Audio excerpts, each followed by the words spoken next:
சமைச்சிட்டியாம்மா? சமைச்சிட்டீங்க. நீங்கள் ஏன் லேட்டு இவ்வளோ நேரம்? கொஞ்சம் வேலை இருந்துச்சு, இப்போ தான் இருந்துச்சு. அதுக்கு இவ்வளோ நேரமா? ஆமாம், லேட்டாக ஆகுது. சரி, இன்னைக்கு ஒரு நாள் தான் லேட்டு. ஆமாம். ஒயிட் ரைஸ் வச்சுருக்கீங்க.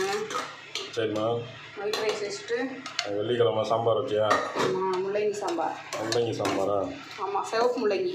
சிவப்பு முள்ளங்கியா? சிவப்பு முள்ளங்கி சாம்பார். சிவப்பு முள்ளங்கி சாம்பார் நல்லாயிருக்கும். இந்த முள்ளங்கி சத்து சீசனுக்கு மட்டும் தான் கிடைக்கும். அப்படியா? ஆமாம், அதனால் வாங்கிட்டேன். சரி. சிவப்பு முள்ளங்கி. இதென்னது? அப்புறம் வாழைப்பூவும் பருப்பும் போட்டு பொரியல். வாழைப்பூ பருப்பா? பாசிப்பருப்பு பொரியல். வாழைப்பூ தோப்பாக இருக்குமா? இல்லை, தோப்பு இருக்காது, பருப்பு இருக்கனால இருக்காது. சரி. அப்புறம் இது கத்திரிக்காயும் தக்காளியும் போட்டு கடைசல். சாம்பாருக்கு சூப்பராக இருக்கும். நல்லா இருக்குமா? சரிம்மா. சாப்பிட்டு எப்படி இருக்குன்னு சொல்லுங்கள். மோர் வேறு இருக்குது. சரி, சாப்பிட்டு பார்த்து சொல்லுங்கள். சாப்பிட்டு வாங்கிக்கிங்க வர சொல்லுங்கள். இந்த வீடியோ உங்களுக்கு பிடிச்சிருந்தா மறக்காமல் என்னோடய சேனலை சப்ஸ்கிரைப் பண்ணிடுங்க.